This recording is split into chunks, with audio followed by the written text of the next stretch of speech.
So today I want to talk about sled dog racing, but the Iditarod experience, and that's what Jerry and Rick will talk about, the background of the Idaho Sled Dog Challenge, kind of what the races are for the Idaho Sled Dog Challenge, some of the logistics that go into both the Iditarod and the Idaho Sled Dog Challenge, some of the equipment involved, both for ham radio operators as well as mushers and other volunteers, and then kind of the environment that you're in when you're doing sled dog racing. Obviously, it's a mountain environment.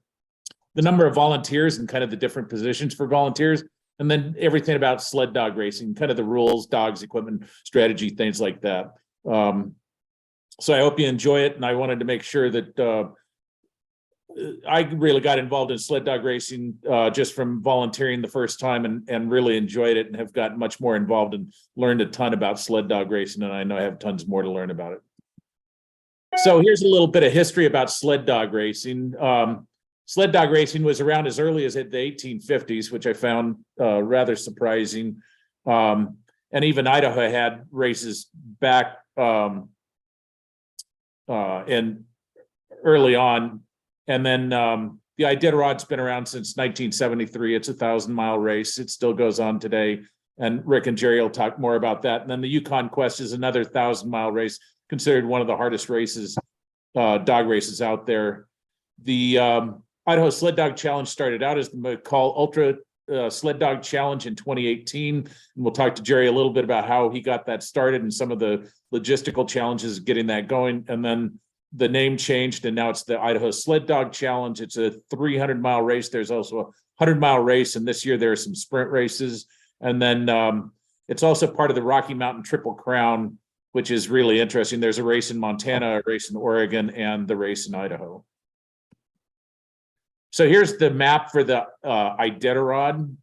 So we'll look at a couple of check stations. It's, again, a 1,000-mile race, and you can see there's water involved. There are a lot of different challenges in the Iditarod, and you'll see some of the logistics that it takes to really put the Iditarod on. It's pretty amazing when you realize how much in the way of supplies and logistics go into running the Iditarod.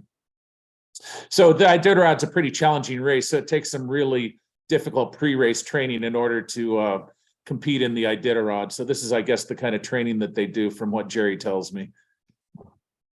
So we have three different people, or well, 5 different people that are from the McCall, Idaho area that have participated in the 2020 Iditarod. Melissa Shelby, she's done most of the photographs for this presentation. She was selected as Iditarod's 2020 official photographer. Jerry's one of the pilots. Dave Looney is another pilot. And then Dave and Cynthia Roby have also volunteered for the Iditarod. There's Jerry on the left and Dave Looney on the right. And now, Jerry, if you want to talk a little bit about the Air Force and the logistics and getting supplies moved around, and just some of the challenges and aspects of the Iditarod and what it takes to support the Iditarod. Sure, Mark. Could you go back to that that Iditarod map a couple slides back? There you go. Okay, part of the logistics on the right-hand side, that's where Anchorage is, and that's sort of the eastern part of the state. And then from Anchorage west, there's no highway system. The next road system's over in Russia someplace. Villages will have little local road systems, but that's it. So there's no way to get around it other than a dog sled or a snowmobile or an airplane. And that's why we use airplanes to support the Iditarod. And anyway, go ahead, you can go back to that other slide now if you'd like. Just wanted to give you a little orientation there. And so there's about 25 of us, 23 of us, something like that, that every year we start supporting the Iditarod well in advance of the race. The race starts the first Sunday in March, and we always start flying mid-February, and that's to pre-stage things at the checkpoints, dog food, straw bales, as you see that list there. And then when we get closer to the race, after we've put things out, then we start bringing people out to the checkpoints just before the race, so they can be there, veterinarians and cooks and so on, to be there before the teams arrive. And so anyway, and the pilots for this for the Iditarod are, you have to have a lot of bush flying experience, because it's we've got a lot of weather, a lot of wind. We're flying off airport on skis, and so it takes a lot of that type of experience to make this work safely. So anyway, and I've been doing it for, this will be 15 years, I think. Be going up next month after our race is finished, which our race starts in 2 weeks. So we've been pretty much scrambling to get all that done. But that just gives you a sense of what it takes to make this work. And then the logistic puzzle, or the challenge to make this all go on the Iditarod, is the teams start out, when they start out at the beginning, they start 2 minutes apart, and then by the end of the race they're like 2 to 3 days apart. So it's all stretched out, and so we're moving people back and forth to keep up with all of that.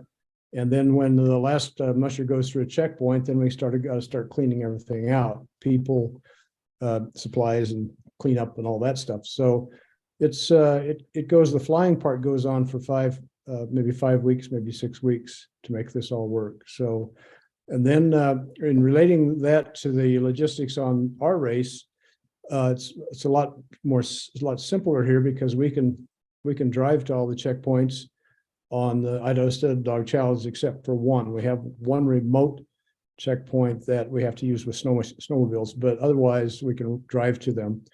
And as far as the pre-race staging, Rick and I will be starting to haul straw bales out this day after tomorrow.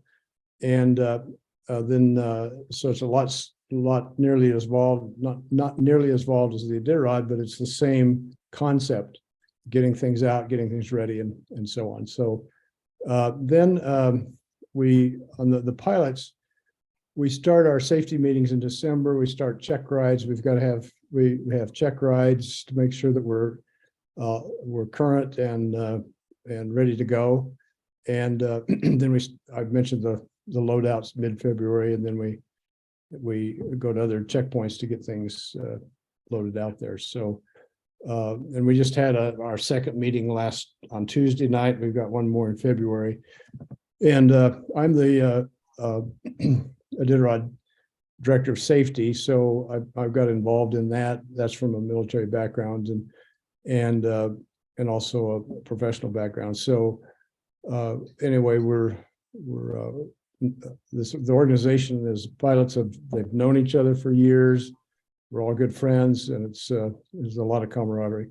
So this is just a preload out airplane that's trail stakes and dog food, and you pack them full and away you go.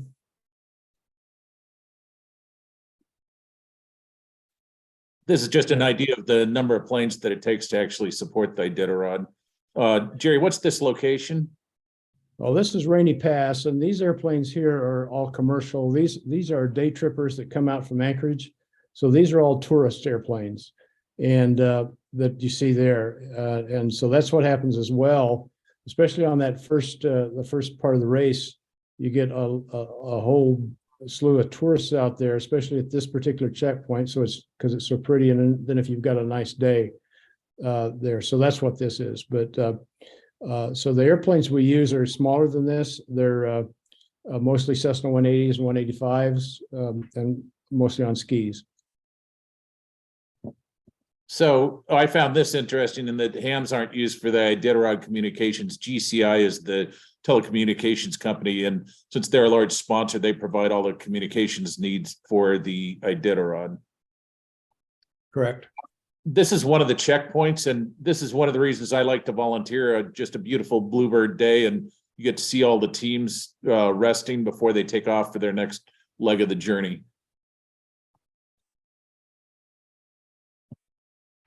Jerry, you want to talk about the McGrath checkpoint? Yeah, the McGrath checkpoint is really, it's a hub there. So we start hauling stuff out of Willow, which is over north of Anchorage, at the beginning to get things loaded out. And then last week in February, we go out to McGrath and do the same thing. That's where from McGrath, it can be flown in there commercially. And then from there, we scatter it to the remote checkpoints from McGrath. So we might be there a week or so, and then before we move on down the trail.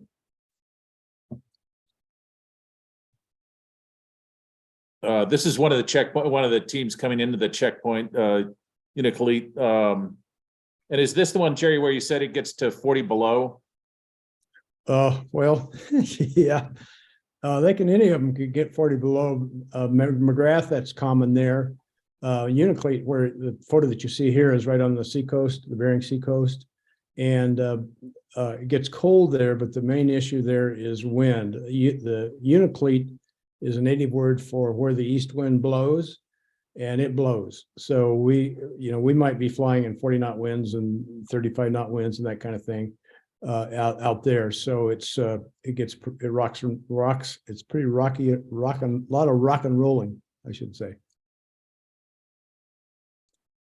This is another one of the checkpoints. That's Uniclete as well. Okay, and you can see the one person there with the vet band, with the red band around their leg. That's one of the vets checking the dogs out. I think you've got another vet there kind of looking to the right-hand side, looking at the dog team. So the dogs get a lot of attention from the vets and are made sure they're healthy and well taken care of. Rick, maybe you want to talk a little bit about the booties and the dogs wearing the booties?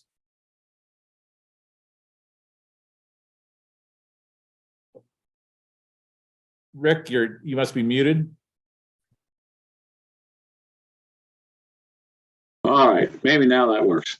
That you works. can see the yellow shoes, the booties on the feet of the dogs.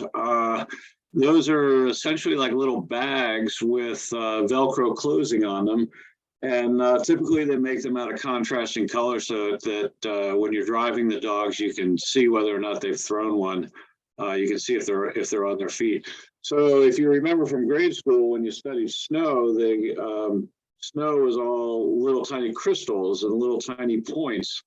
And over a period of several hours of running barefoot, essentially, on these little needles, the dog's feet can get abraded, and they'll get kind of like a road rash sort of injury or insult. So what they do to mitigate that is they put booties on their feet, and that keeps the snow from being in direct contact with the dog's feet and keeps them from being abraded. And one other note I would make here is the northern breed dogs, the Huskies, have a large amount of blood flow to their feet. And that's what keeps their feet warm. The blood, they have big arteries that go down to their feet and then veins that return, much more so than other breeds of dogs. And that's what keeps their feet warm. Thank you, Rick. So this is the finish line at the Iditarod, and you can see the number of people that make it up to Nome to actually celebrate. So now we'll get into talking a little bit about the Idaho Sled Dog Challenge. Oh, well, actually, first we'll talk quickly about the Yukon Quest. So the Yukon Quest is probably less known than the Iditarod. And Rick, if I recall correctly, you said it hasn't run the last couple of years because it crosses borders, and with COVID and everything, it's kind of caused an interruption in that, but they're trying to get that going again. And the Idaho Sled Dog Challenge is one of the only 300-mile qualifiers in the lower 48 for the Yukon Quest. And I think this was interesting. Rick, you were talking a little bit about this, in that the Yukon River or the rivers were used as a trail to actually mush the dogs on, because you don't have trees, you don't have brush. Once the river freezes over, you've got a relatively flat plain to be able to run the dogs over. Right. It's as you say, the historical highway that once the weather gets cold and the rivers freeze, then travel starts in the far north. So now we'll talk about the Idaho Sled Dog Challenge. So for people that aren't overly familiar with the Idaho area, I threw this map in just so you could kind of get an idea of reference of where McCall was and where the Idaho Sled Dog Challenge starting line is. You can see the line of mountains there, where the Idaho Sled Dog Challenge takes place, and kind of where Boise is, Yellowstone, Salt Lake, and San Francisco, just so you have some point of reference. So in 2018, as I said, it was called the McCall Ultra Sled Dog Challenge. And Jerry, you were instrumental in obviously getting the Sled Dog Challenge started. Do you want to talk a little bit about the logistics that it took and some of the challenges you faced in getting the Sled Dog Challenge up and running? Sure. And, we'd never done this before. So it was all kind of inventing the wheel as we went along. We had no idea where the trails might be and so on. So but from my experience in the Iditarod, and I'm not a musher, but been around it for so many years in a different capacity, that we thought that this area would be a great area to do it. And then in talking, and I know the people at the Iditarod, and they would like to see a new qualifier down here, because there's only until we came along, there's only two other 300-mile qualifiers in the lower 48 states. One's in Montana, the other's over in Minnesota. So they had an interest in that as well. So the race marshal came down, helped us out a little bit and kind of herded us along a little bit, gave us the rules that we need in order to be a qualifier, and go from there. So but the challenge was not only just finding where we're going to race, but also the permits, the Forest Service permits, the private property permits that we go through, and so forth. So there's a lot involved in that. And the first year, the Forest Service said, well, they got all these studies to do and so on. And but we were able to convince them that we weren't going to be having a checkpoint in the forest property. We're going to just go through it. And so they agreed that would be no problem. So that's how we were able to get it off the ground fairly soon after about, we started in, first met with Forest Service. First meeting I had was at the end of June. And then we got the race going that next January. So that was a scramble to get that done, but we did, and we had 10 teams on the first race, and we were a qualifier on the first race because of all the stuff we had done before with the Iditarod. So that's how we got going. Then we later changed our name, just so we aren't focused just on McCall, but we're a regional. We wanted to be more regional, and we had. We involve as many different communities on the race than just McCall. So that's why we changed the name. And who was the racer that was the 16-time contender in the Iditarod? Jessie Royer, and she'll be racing down here on our race in a couple of weeks. She, excuse me, she's been third place 2 or 3 times on the Iditarod, been in the top 10 a number of times. She's one of the best in the world. She's been here twice. She's won twice, and coming back, and we expect she'll probably win again, or most likely, unless there's some unforeseen issue. And also on our 100 race, there's the winner from last year is coming, and she's very strong. Her handler and mentor, the one from Montana that's running the 100, is Doug Swingley, and he won the Iditarod 4 times, one of the only few that's done that, and he'll be here with her. And another side note is, of all of our races, a man has only won 1 out of all of them. Women have won all the rest of them, and it very likely it might happen again. So. And balance of men and women is pretty even, as I recall, for mushers. I'd have to look at that. Yeah, probably. Yeah. So then in 2019, the race was rebranded. And Jerry talked a little bit about how tough the Idaho Sled Dog Challenge is. You want to talk a little bit about the mushers and what their thoughts are about how difficult it is and why? Yeah, sure. It's this particular race is not a technical race because it's not going through narrow trails through trees and all this.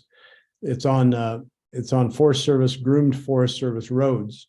However, the terrain out here is mountainous, and most of the terrain on the Iditarod is not. I think the highest pass on the Iditarod is 3,500 feet, 3,800 feet, something like that. And so there's not a lot of vertical on the Iditarod, just a lot of distance. And of course, it's up and down that, but not like this. And this slide's not quite correct. It says over 50,000 feet. I think we're 38,000 feet now of elevation change that the total climb of the on this particular race for 300 miles. And so mushers have called it like climbing Mount Everest twice. Others have said it's a 500-mile race compacted into 300 miles. It's a tough race just from the endurance and that sort of thing because of the elevation. This is kind of an interesting piece of just the significance of the Yukon Quest qualifier. Yeah, we're the only 300-mile Yukon Quest qualifier in the continental U.S. There's a couple of other qualifiers, but they're shorter races. We're the only 300-mile one. So do they have to compete in the ISDC for the 300-mile race, or can they do the shorter races and still qualify? Well, they can still qualify in different places. We're just happen to be the only one in the lower 48. And I think the Yukon Quest, you have to have like 600 miles of racing. I think one of them has to be 300 miles. On the Yukon or on the Iditarod, we have to have two 300-mile races, qualifying races, plus another at least 150 for a total 750 to qualify for the Iditarod. And so we've had qualifier. So we're like a farm team to the Iditarod. We've got two mushers that from here that one will be, well, Jesse Royer will be racing here, and then also another musher that was here last year, and he'll be here again. And then from here they'll go on to the Iditarod, where one of them will be a rookie. And then there will be another rookie on the Iditarod this year that raced in our 300 last year. Great. So this is kind of the schedule of events for the Idaho Sled Dog Challenge this year. You can also find this on the Idaho Sled Dog Challenge website, which is just www.idahosleddogchallenge.com. So if you want more information, there are also some detailed trail maps there on the website, which is really interesting. If you want to look at kind of the trails and the elevation changes and things like that, I think it's really an interesting set of maps to take a look at. So I included this map in a couple places just so you can kind of see where the checkpoints are. And for all of us ham operators, there are a couple of things to keep in mind. So if you look over here to the left, there's Brundage Mountain. If you can see my cursor, that's where one of the repeaters is. There's another repeater up here on No Business Mountain. And then the last repeater is down over here at Snowbank Mountain. So we use these three repeaters. They're linked together. One of the interesting things was I was doing radio checks and got a person from Boise that said, "Oh yeah, I read you loud and clear." So at the time, the repeaters were even linked down into Boise, so people in Boise could actually hear our communications for the race. Here's the Cascade checkpoint. This is where the races start. And this year, net control will be here at the boat ramp at Cascade. The map here shows them going around the lake. There is a cut across the lake if the lake is frozen enough and hasn't received so much rain that they can't cross the lake. But you can see the 100-mile race is obviously 100 miles. It's shorter. The 300-mile race runs down over here to Smith's Ferry. This is the remote checkpoint over here, Third Fork, where you can only get to it by snowmobile or snow machine. And then the rest of these checkpoints, we have the advantage in that we have a highway that we can take to get to the different checkpoints. So for volunteers, it makes it a little easier than having to fly to every location or having to take snow machines to get to each location. So this is the start of the 300-mile race. And you can see over here, I think we have a future musher. And they take off from here. One of the challenges for me with the start of the race was you've got a couple of hundred school children screaming at the top of their lungs, and you've got a PA announcer, and I'm trying to listen to my radio and talk to net control to call in how many dogs left and what the bib number was that left and the time that they left. And that was a little bit of a challenge, but you can see here, there are 6 checkpoints for the 300-mile race. Some of the checkpoints have a mandatory 6-hour layover. So you have to be ready to spend a while at each checkpoint as a volunteer. Most of the checkpoints have warming huts or places where you can get warm and wait for the mushers to show up. I can imagine before the advent of GPS, it was rather challenging to wait at checkpoints for mushers to show up because you had no idea when they were going to show up. Now with GPS, you can actually monitor their progress and come outside with 15 minutes, half an hour to go, and they'll show up, and then you can go back in and wait for the next musher to show up. So Smith's Ferry and Chuck's going to be manning that one. We got Third Fort Cabin. We've got a volunteer for that one. I'll be doing Little Ski Hill, and I talked a little bit about that in my article. I'll talk about that later. Platte, and then Y Trailhead and Campground in New Meadows. And that's where I think the 100-mile race ends. It takes about 3 days to complete the course, and that depends on conditions, obviously. And mushers can end up more than 24 hours apart. I think, Rick, you talked a little bit about how just a 1 mile an hour difference can make a huge difference in separation between the different mushers.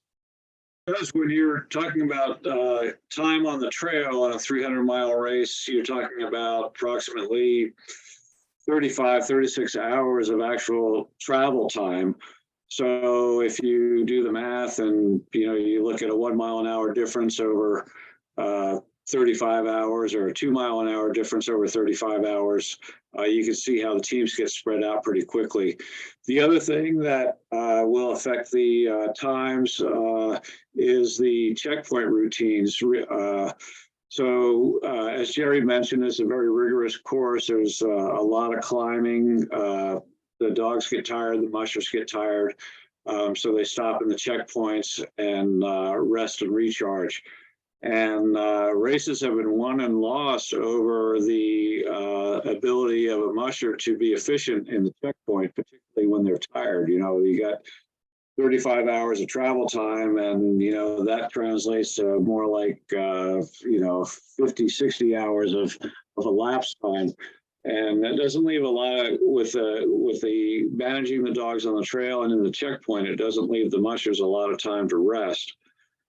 So when a team comes in, the quicker that they can get the dogs bedded down to rest and to sleep, the sooner they can go back out on the trail and continue. So, fast dogs are an advantage, but so is your checkpoint routine, your efficiency, and your ability to recognize problems before they get to the point to where they slow you down. And again, I go back to this just to kind of give you an idea of what the race course is and kind of the terrain that you're going to be going over. So then there's the 100-mile race course. And you can see the checkpoints there. There's only a minimum 3-hour layover at the Little Ski Hill. The rest of the checkpoints, it's on the mushers' prerogative as to how long they take at each checkpoint and how long they rest at each checkpoint. Now, Rick, last time we talked a little bit about the stuff so I noticed when the mushers come in and when they leave, you check for certain equipment. Can you talk a little bit about the different equipment that mushers are required to have in their sled and why? Yeah, this is it's basically a wilderness expedition. I mean, we have safety protocols built in, and we've got some safety nets built into the procedures along the way, but it really is a wilderness expedition, and you're expected to be self-sufficient. The mushers start with a list of required equipment that's basically the required equipment is intended to allow you to survive if you have a stop on the trail. So if for some reason you don't stop at a checkpoint, You have a broken sled, you have a tired dog, you have weather that comes in. There's all kinds of things that can happen that would cause you to maybe want to stop on the trail. So we want to be sure that if they were to stop on the trail, that they have all the equipment that they need to take care of themselves and the dogs. So you have things like,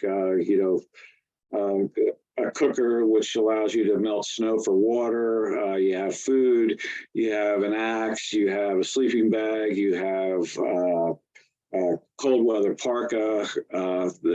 There's a list of probably maybe 15 items that are required, and that's to assure that if something unforeseen does happen, that you're prepared to deal with it. So that the other thing about the other thing I would talk about with the required equipment is because it is a wilderness expedition. The mushers are not allowed to add equipment as they go down the trail. So whatever they start with, in addition to the required equipment, is all they're allowed to have for the entire race. So they have to anticipate what would happen if they were to break a stanchion on a sled, or if they have to bivouac out on the trail at night. Is there something that they would want beyond the required equipment? Or if they forget something that would make their life easier, then they are not allowed to add that equipment as the race progresses. So what you start with is all you're allowed. You do resupply at the checkpoints. You get to resupply your consumables, your food, etc., your fuel for the stove to melt snow for water, but all your hard items, whatever you have decided that you need to do this expedition, that is all you're allowed to have.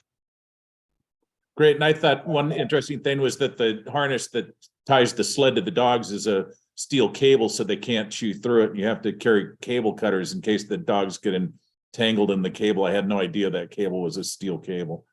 Yes. So the reason with it, we require cable gang lines or cable filled gang lines is because if the dogs get excited and chew through the line and one or more of the dogs get loose, then obviously it makes it hard it would make it harder to travel without a full team. But aside from that, you also don't want your dogs running loose in the wilderness.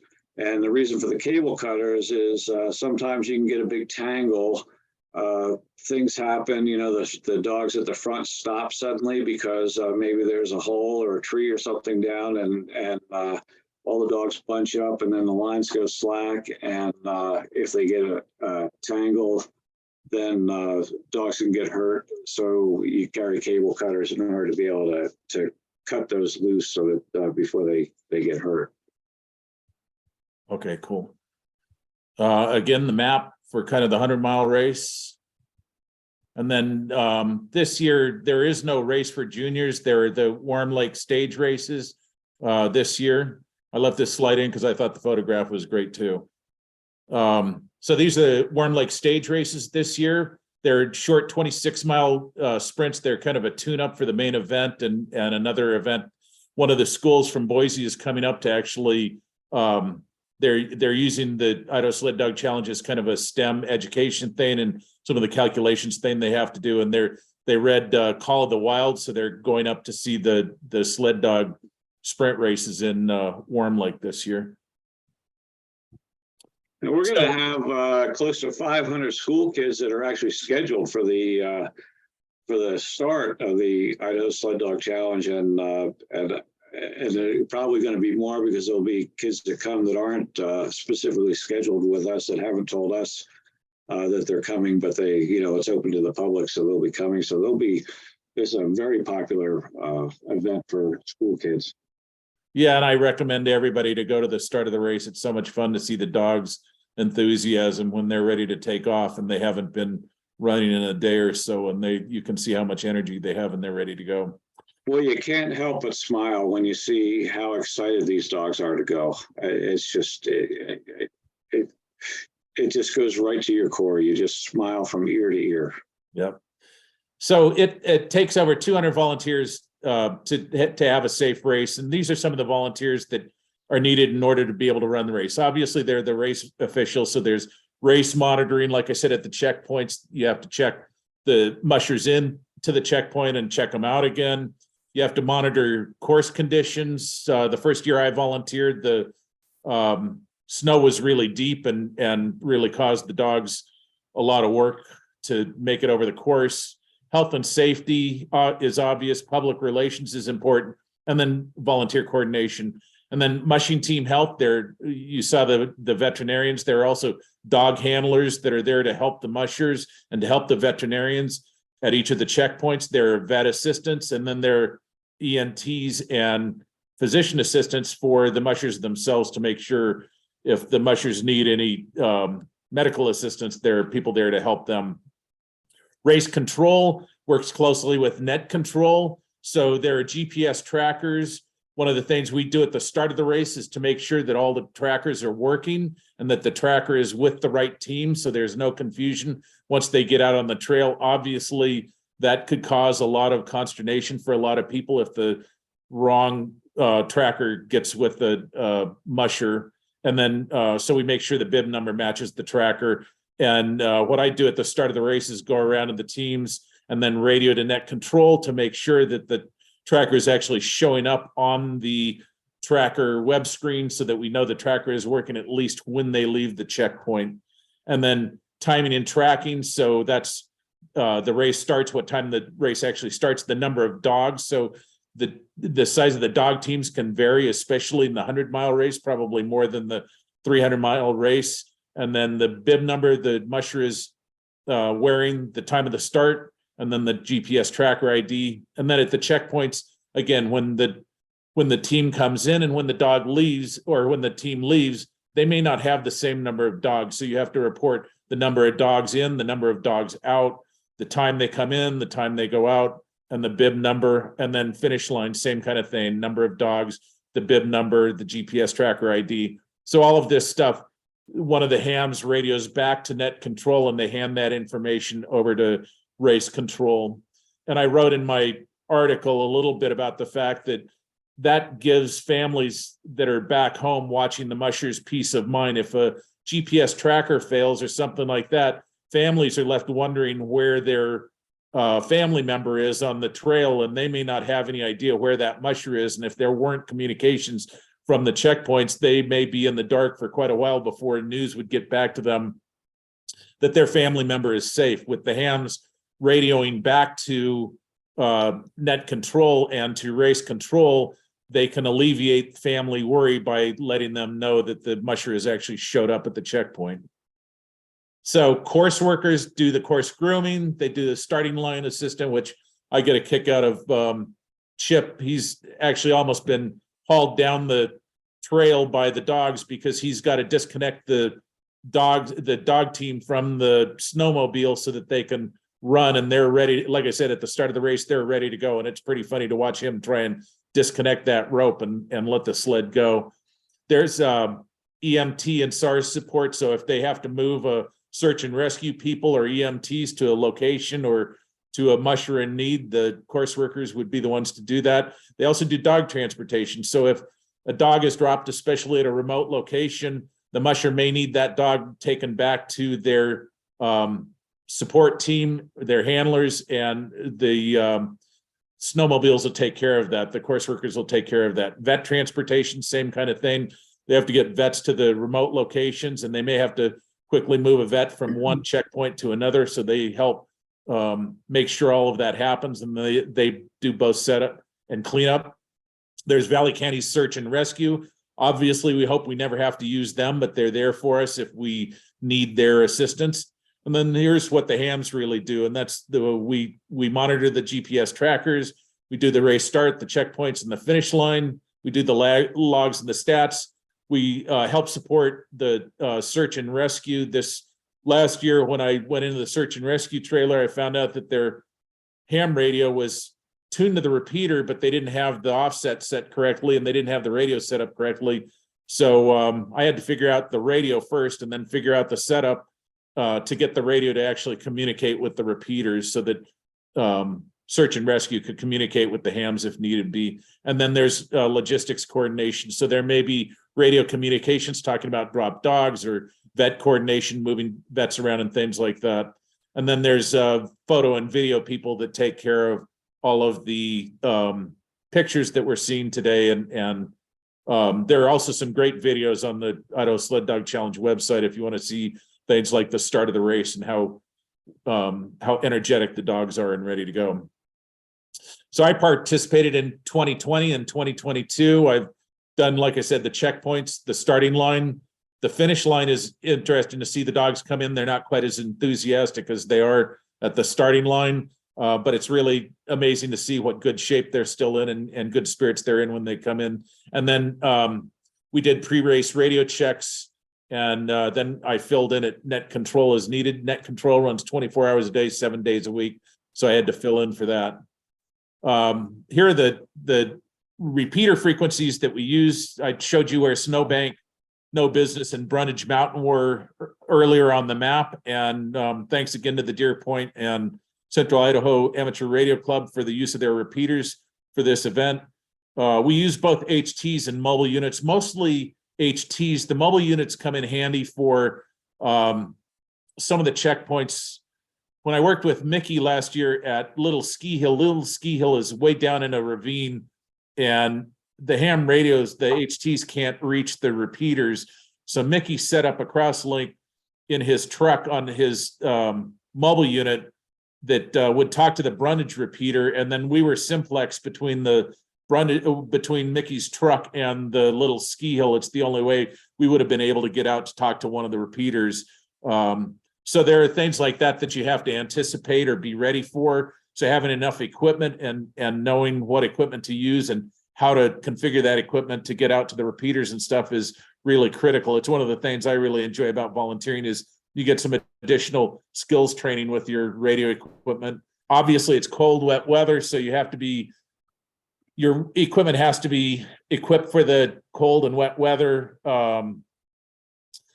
Weather resistant equipment is a little bit redundant, extra batteries. And then, like I said, background noise, especially for the start of the race, but even when the mushers come into a checkpoint, there can be quite a bit of activity. So background noise can be a problem. So you just need to be aware of that and be ready to deal with those issues. And then some of the other challenges, I talked about propagation a little bit. The other thing I put down is radio expert, because we were doing radio checks before the race, and I had one volunteer hand me a radio and just go, here, I can't figure out how to get this on the repeater. And again, the search and rescue didn't have their radio set up. Not that I've ever programmed those radios before, but it's a matter of sitting down and figuring out how to make them work. Hams are looked at as the radio expert. So I guess people assume that you know how every single radio out there programmed works. So you have to be flexible and figure out ways to help people solve their issues. Being in the right place at the right time is critical. One of the nice things about ham radio is you can monitor the calls, so you kind of have an idea of what's going on at the different checkpoints and where you might be needed, and kind of being able to scramble around. So last year I had to scramble from the Cascade checkpoint up to Little Ski Hill because they needed help up there with everybody coming in. So you have to be flexible and be willing to go where you need to go, since there are multiple races going on. Again, net control runs for about 3 days, 24 hours, 24 hours a day. So that takes a lot of support and a lot of help. And then there are the remote locations you have to be aware of, and obviously road conditions can be a challenge. And then last, I just want to talk about how much fun I had and why I like volunteering. This is at 2 a.m. You can see me in the background. This is the winner of the 300-mile race coming into Cascade. And it was snowing at the time. Beautiful night.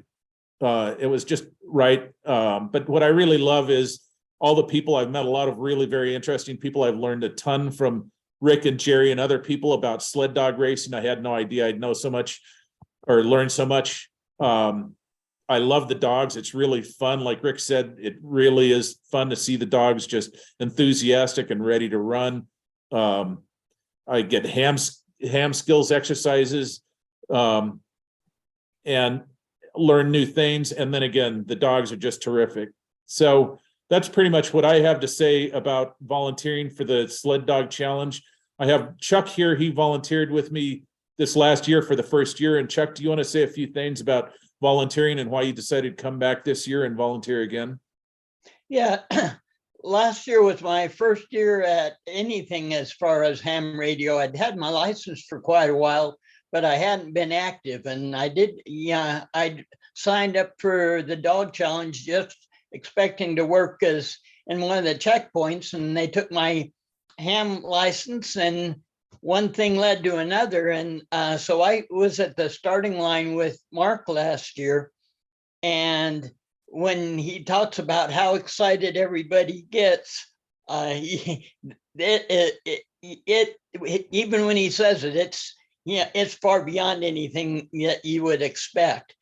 And so last year, like he said, he had trouble talking or hearing on his radio, and so did I. So I went ahead and added a remote speaker mic so that I can hear what's going on. But it was just a fantastic time. And then I went down to Smith's Ferry and was working down there. And overall, it was just fun time. All the hams were working together. For my first time, I didn't feel out of place. So it was a great time.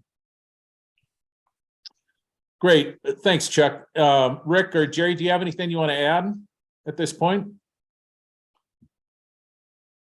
I don't think so, other than really thank you for doing this. Thank you for your volunteering for the race. And there's so many different components to this race that each individual component is so important. If one like if you weren't there, then how would we communicate? Because the cell phones don't work very well in some places. So we really appreciate all that you do.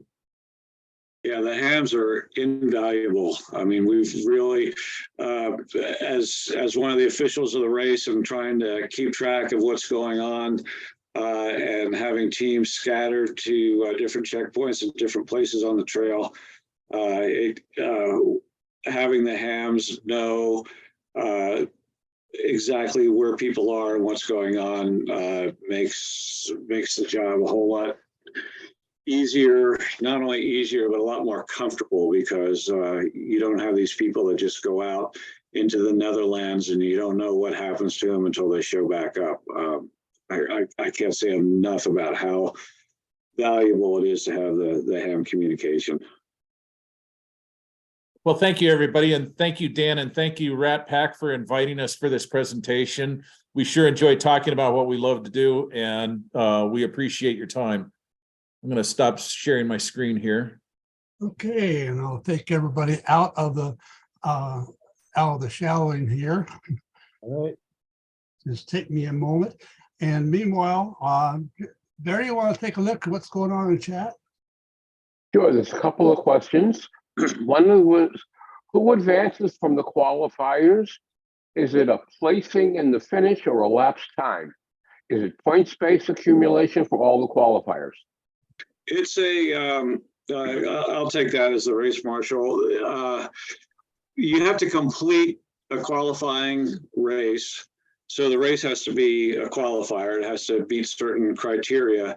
And then the race marshal fills out an evaluation for the race that they're qualifying for. In this case here, the Iditarod or the Quest. It's kind of like a little report card. And you are basically judging the musher's skills at not only their bush skills, but their dog care skills, and just their probability of success. Because we would be going from like a 2.5, 3 day race at the Idaho Sled Dog Challenge to a 10-day to 2-week race at the Iditarod. Okay, and another question is, what is the possibility for using slow scan or other imaging transfer via amateur radio for the race? Well, I'm not sure what that would give us that we don't get with just voice communications. What I guess I'd be wondering what we'd send scan wise, picture wise. Okay, well, those were the questions, so we're all up to date now in the chat. And they all have GPSs, correct? Yes, they all wear GPSs. Now, they have had GPS trackers fail, which is one of the other reasons I was talking about families wondering about their family member out on the trails. So obviously, it's pretty harsh conditions. Cold weather can affect the batteries and the equipment. I think it really helps to have that information relayed back to net control and then race control if there's a musher whose tracker fails while they're out there on the trail. Okay, I see we're Dan. So WL7 on your call sign here, Dan. WL7 COO had a question in chat.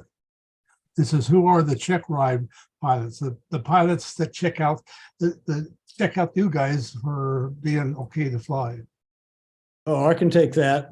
Yeah, there's, I think 4 or 5 senior pilots and they're flight instructors and they've been senior pilots on the Iditarod for a number of years.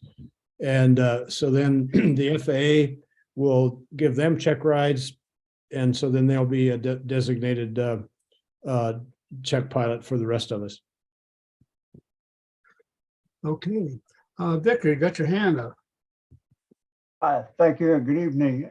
My question about slow scan or other imaging really had to do with documentation. There was a couple comments about how there was so much noise, confusion going on. Just that possibility of missing a number if you had an image, and I guess for the radio side of it, even if it's just a good camera, to say, yeah, we know number 53 came in, we've got the image right here. So I just kind of muddling around in my mind, visual verification of something you might miss otherwise. Well, that's interesting to think about. We hadn't thought about that and hadn't considered that. Now, one of the things that happens is there are both race officials and hams. So hams radio in the times that the mushers show up and the number of dogs and the bib number, but the race officials are also recording that on paper, as well as the ham volunteers are recording it on paper. So it may not be 100% accurate right at the moment, but it gets corrected down the road as everybody hands their paperwork in. So even though there may be some confusion, and most of that noise and confusion is at the beginning of the race. Obviously, with 500 kids screaming at the top of their lungs, it can be a little hard to hear, and it's not quite so bad at 2 a.m. when there aren't any kids out on the finish line or one of the checkpoints. But that's a good suggestion, and we'll think about that for the future. Mark, you might turn your camera on there. Oh, I was going to say terrific, and the idea that you do have double log on that for double groups logging that, that's terrific. Thank you very much. Have a great evening. Okay, you see anything else there in chat there? so I wanted to ask. We're up to Jay's chat, but someone has a question. This is Mark, and I actually had a question for Jerry, and that is, so there's an organization in Idaho called Mission Aviation Fellowship. Jerry, do you have any pilots from Mission Aviation Fellowship that do the Iditarod? We don't know. Part of the requirement for to fly for the Iditarod is you have to have quite a lot of Alaska experience as well. So it's not just bush flying, but it's also Alaska experience because it's unique there. So we don't. Oh, interesting, because I know they get a lot of training for flying into some difficult terrain and things like that, but I don't think they fly a lot in Alaska. Yeah, no, they do a lot of training in the backcountry here of Idaho. And that's why they're based in Napa. Mm-hmm. Okay, I might comment that Mark is a recipient of the ARRL cover award for December's QSC. When I send out this thing, I'll send out a picture of that reward and also the picture of the article itself. Put that out there. It's very interesting. He's done a great job, and it takes a lot for people to volunteer any time of year to get them out there with those dogs when it's freezing cold. That's a miracle maker. Well, thank you, Dan. think it's really enjoyable to do, and it's really a great group of people. It's a lot of fun to volunteer with everybody with this organization. It makes it really easy. All right. One more round here. Anybody got a question? No hands, no questions. Anybody got an answer? I got some comments. Okay, go for it, Dan. Well, first of all, I had a bail about 15, 20 minutes ago, so I missed probably a lot of the really good stuff. You can see it on the recording. Say again? You can see it on the recording. Well, yeah, and I'll probably do that. But we spent 9 years in a cabin about 5 miles off the paved highway in Wasilla. Oh, all right. And, you know, so, and we had toddlers. So going to the restart was an annual event for us. And our nearest neighbor in both directions on Wasilla Creek were mushers with large teams. Oh, do you remember who they were? One was a woman, and for the life of me, I can't remember. And then closer to Wasilla, there was somebody else. Who was the first woman that won? Because she wasn't that, but Lolly? Libby Reynolds. Yeah, Libby Reynolds, take right. it. Okay, so it wasn't her, but I think it was the second woman that won was a woman that was downstream along Wasilla Creek. And then all up and down the inlet, there were mushers. So it was a real big deal. I got a sprint sled hanging upside down in our garage that I traded for 2 cases of beer to the superintendent of Sitka National Park. Oh, yeah. That's Alaska. Yeah, and and I remember the starts on 4th Street. And they've changed it a lot, but word was, and I had the utmost respect for the Iditarod Air Force because it really was a well-oiled happening even back then. And I'm talking 1980s, early 1990s, and you gentlemen are quite that old to have been there then. And so word was that they fly out food, they'll take the dogs off if they're injured, they're prepared stops. The Yukon Quest is the real sled dog race. And apparently now I didn't know it ended in Fairbanks. I thought it didn't cross the border initially. And everybody around there spoke of it as, you know, the mushers, you know, final race, because there's no support on those 1,000 miles except for what happened to be there all year round. So you guys are doing wonderful work, and I'm envious of the airplanes you're flying.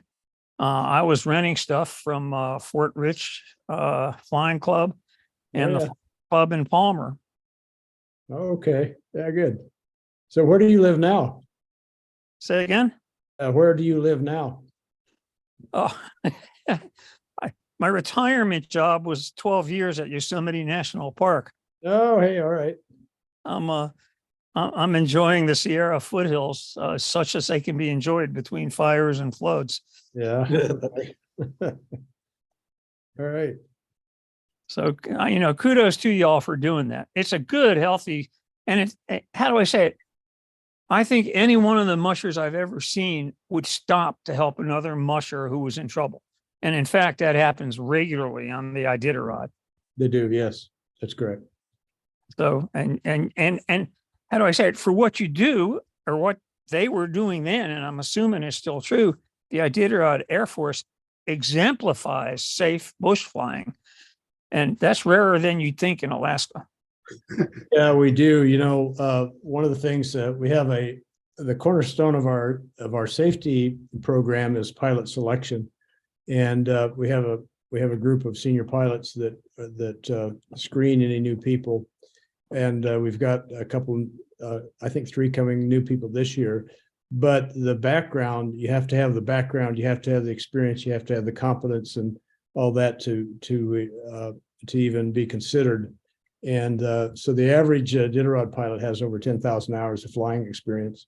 And a lot of that's commercial flying, some of it's not, but and so we haven't had any issues for a long time. And so we're really proud of the safety culture that we've developed, and it's pretty sophisticated organization. Actually, we're designed just like another charter company. We got director of maintenance, director of training, director of safety, and director of operations, and so on. So we have a sophisticated organization, and we have a very close relationship with the FAA because we fly under an exemption with the FAA because we get the Iditarod provides us with fuel, with maintenance, with insurance, and a place to stay, and so on. So they consider that to be compensation, even though we're not a commercial operation. So they give us an exemption to get around that, and that comes from Washington D.C. And so we've been able to do that, and we're really there's no other organization in the world like us, and so it's something that I've been very proud to be part of. Where were you getting your service in Alaska? What maintenance you mean? Yeah. Well, right now, I've got an airplane up there that's in the shop because it had wind damage just before Christmas. There was a big event up there, so it's down at Lake Hood right now. But Okay. I had it on Birchwood and other places. Yeah. Were you familiar with the Office of Aircraft Services on Lake Hood? Oh yeah, sure. Okay, so I was, if I could have gotten my eyesight to 20/20 to pass a first class physical, I'd have gotten a ticket from OAS because I was one of the original employees in the Park Service up there in All right. 1994. And I'd have been able to fly myself around, but I could never fix my eyes to get that medical. And so I was paying for it all out of, my 2 toddlers' education funds. And my last ride under the hood before I was going to pass the IFR test, I did mental math, and I realized that I was going to spend the last of our savings account on an IFR certified airplane rental to take the test in. So I put a big crimp in my flying career that I haven't fixed till today. All I right. never fix it, but I've got the license because I never failed a medical. So I started building an experimental and had to give that up because they started putting bionic pieces in my body in various places. Oh, all right. There's a number of people, including myself, that have pilot license. And the one thing that I discovered years ago, the only thing I found more expensive than flying was women. And That's true. Well, how do I say it? I was spoiled because I was in the Federal Flying Club at Fort Rich, and they had some really good instructors with really good aircraft that I could never afford to rent to fly my family around in for sightseeing. But unusual attitude recovery got to be the highest form of the art for me out of Fort Rich. okay, I think we better cut this one short. We're 10 minutes over now. And unless we got some more questions. Victor, you got your hand up again. My sister's a pilot. I think a woman that flies is probably the most expensive thing to have. Yeah, true. Have a good evening, folks. All right. With that, unless we got something else, we're going to close this down, folks. All right. Thank you all for coming and thank you for the presentation.